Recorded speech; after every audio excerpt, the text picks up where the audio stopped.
Un calme inhumain, du travail au corps, un crochet gauche, missile à tête chercheuse et bien d'autres joyeusetés.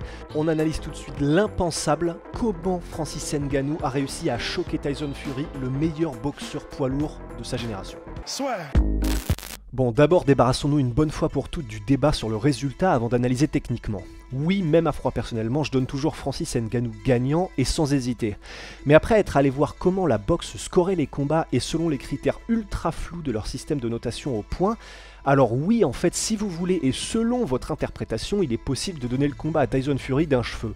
Alors je sais, c'est bizarre, mais avant de venir cramer ma boîte aux lettres, attendez, je vais vous expliquer.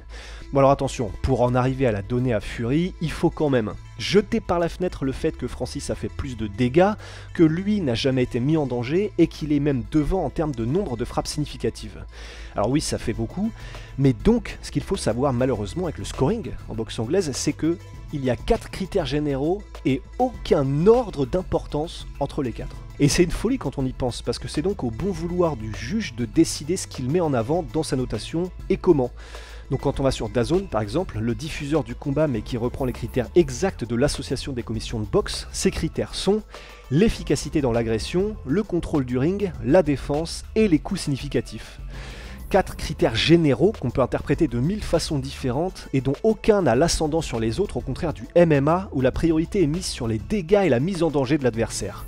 Mais par exemple de dire la défense comme critère, c'est ultra nébuleux parce que par exemple admettons que dans un combat, un des deux boxeurs avance constamment sur son adversaire, qu'il contrôle le ring, mais en ne faisant que défendre et sans mettre un seul coup. Et que son adversaire, qui lui donc boxe en reculant, envoie 100 coups dans le round et arrive à toucher une dizaine de fois de manière significative. Du coup, qu'est-ce qu'on fait ? Parce qu'en termes de coups, il en a mis 10-0, le gars qui recule. Mais les 3 autres critères, il les a pas, donc un juge pourrait très bien lui donner le round. Et si les 10 rounds sont comme ça, il y a un des deux combattants qui peut avoir gagné le combat sans mettre un seul coup. Alors je suis d'accord, c'est extrême comme exemple, mais rien ne s'y oppose selon ces critères, du coup. Alors tout ça pour dire qu'il est possible de donner le combat à Tyson Fury selon ce qu'on décide de mettre en avant. Mais à mon sens, c'est au minimum 5 rounds pour Francis, dont un round à 18 avec le knockdown, et donc à mon sens, je maintiens une victoire de Francis. Et en termes de dommages, là il n'y a même pas match. Voilà, maintenant qu'on a mis ça de côté, intéressons-nous à comment le Predator a réussi une telle performance. Déjà, un truc qui était impressionnant, et qui même si c'est abstrait a eu une importance capitale dans ce combat, c'est le calme et la sérénité dont Francis a fait preuve. Littéralement dès la première seconde du combat, juste après le face-à-face où Tyson a clamé à Francis « Maintenant je t'emmène à l'école », Fury se jette sur Ngannou, feinte et lui envoie un énorme crochet droit pour lui arracher la tête. Et malgré la pression ahurissante au vu de l'échelle de l'événement, le fait que les yeux du monde entier sont rivés sur ce combat et le fait qu'il affronte le meilleur poids lourd, toujours invaincu, de ces 10 dernières années, Francis ne bronche pas, absorbe l'attaque et repart le plus tranquillement du monde. Et cette capacité à rester imperturbable quelle que soit la situation est cruciale parce qu'elle lui permettra de ne jamais à aucun moment du combat se laisser emporter par les émotions, qu'elles soient positives ou négatives, et à maintenir le cap pour suivre méthodiquement son game plan sans jamais se faire bousculer par les filouteries de Fury. Et pourtant il y en a eu, alors que ce soit des gros coups de coude à peine dissimulés, le fait de se faire chambrer ou même un 5e round tendu où la dynamique semblait changer de côté. Dans ces moments-là, si le doute s'installe ou que les émotions négatives prennent le pas, ça peut être le début de la fin et accélérer la catastrophe parce que vous commencez à surréagir aux feintes de jab quand vous en avez pris quelques bons, vous avez envie de vous précipiter pour essayer de lui rendre le coup que vous avez pris parce que vous voulez empêcher que l'adversaire prenne confiance. Et alors certes, c'est dans la tête tout ça, mais c'est quand même absolument capital. Et Francis est resté calme et méthodique tout le combat malgré tout ça. Voilà, et alors bien sûr, avant d'évoquer toute la partie technique, même si c'est évident aussi, débarrassons-nous-en tout de suite, la lourdeur des points de Francis est l'élément qui, additionné à tout ce qu'on va dire, lui a permis de maintenir en respect Fury. Parce que vous pouvez être le gars le plus technique du monde et réussir à toucher à l'envi votre adversaire, si quand vous le touchez vous ne lui faites pas mal, alors vous ne créerez pas de doute ni d'hésitation chez lui, et rien ne l'empêchera alors d'enclencher le plan bulldozer et de venir vous écraser en avançant sans réfléchir pour vous rentrer dedans. Et maintenant rentrons dans le détail.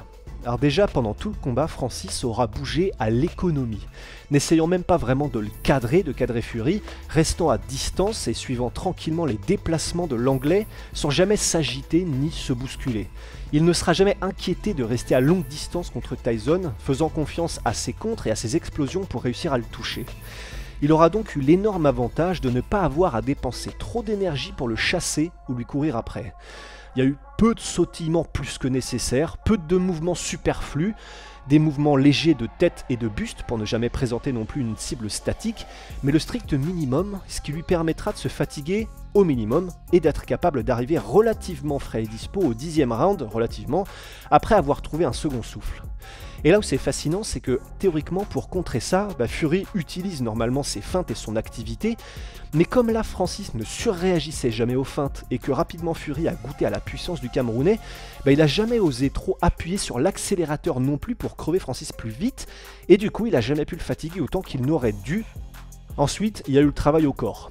Et c'est quelque chose qui était souvent dit par les observateurs à qui on demandait une possible solution contre Fury, mais c'est plus facile à dire qu'à faire, vu sa vitesse et son coup d'œil quand il vous contre.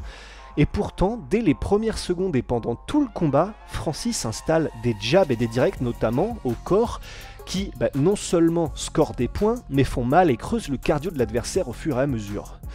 Et ce qui est intéressant, c'est qu'au tout début du combat, quand Fury était en pleine confiance et bien frais, Francis se faisait d'ailleurs contrer sur ses premières attaques au corps, mais qu'elles rentreront plus facilement au fur et à mesure, et vers la fin du combat, Ngannou arrivait même à utiliser son travail au corps et le fait d'avoir habitué Fury pour remonter à la tête et le surprendre, montrant qu'il pouvait très bien construire des enchaînements sur plusieurs dimensions comme les meilleurs fighters pro. Et dès le début du combat, Fury goûte également à ce qui allait lui poser pas mal de problèmes, le crochet gauche de Francis Ngannou. Souvent mis en contre de la part du Predator, cette arme, avec un bon timing, une bonne distance et des points en plomb, est très vite dissuasive. Et c'est exactement ce qui va se passer, puisque rien que ce crochet fera douter Fury et fera partie des outils qui le feront réfléchir à 2 fois avant d'engager. Et comme la confiance est extrêmement importante en combat, parce qu'elle peut vous donner une demi-seconde d'avance ou de retard dans un échange, en fonction du degré d'hésitation, ça peut faire la différence entre un KO ou non au plus haut niveau.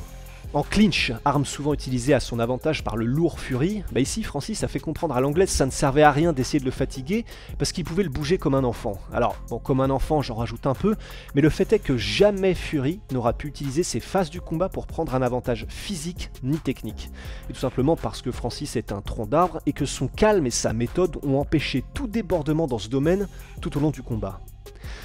Défensivement, on aura eu un Francis assez impressionnant dans ses réflexes, ses automatismes et sa posture. Et il aura finalement pris assez peu de coups clean, durs ou propres par Fury. Ici on le voit parer un jab, ici l'esquiver d'un retrait du buste, et tout au long du combat, l'anglais aura eu énormément de mal à verrouiller Francis avec efficacité. Soit Francis roulait avec les coups, soit il parait, soit il esquivait, soit il contrait, et tout ça avec un rythme un peu étrange, où t'as pas l'impression qu'il est super vif, mais dans sa manière de se tenir et dans ses mouvements, ça rendait la cible difficile à trouver pour le champion de boxe poids lourd. Son 1-2 passera quand même quelques fois, dont une sur le menton au premier round, mais le reste du temps, à part le jab, la défense de Francis empêchera Fury de construire quoi que ce soit sur les 10 rounds. Et d'ailleurs, le menton de Francis est à mentionner aussi, parce qu'il a quand même pris quelques coups qui auraient pu faire tomber d'autres combattants, mais il les a encaissés sans même broncher. Et c'est en additionnant sa défense et son crochet gauche en contre que Francis met d'ailleurs le knockdown magnifique au 3e round. Tyson tente un petit crochet de distraction suivi d'un direct arrière, mais Francis bloque le premier et contre le second avec son crochet et un super timing, et Tyson était envoyé au tapis pour la 7e fois de sa carrière.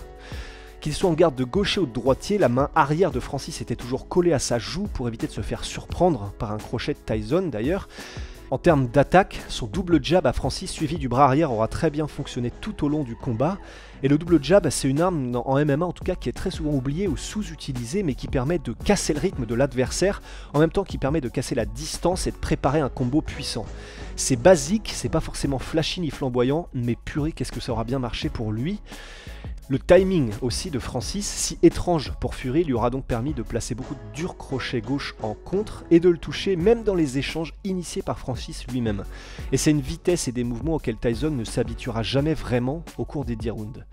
Alors attention, Francis aura aussi beaucoup envoyé dans le vide, mais bon, si au bout du compte il termine le combat avec plus de frappes significatives, c'est quand même un bon indicateur de succès.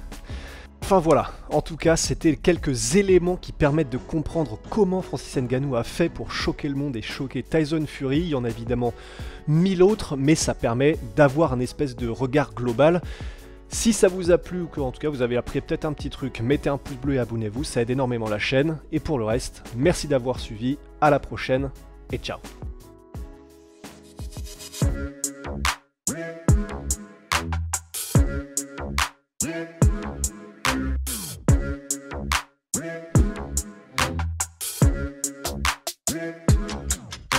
I'm fucking coming for you!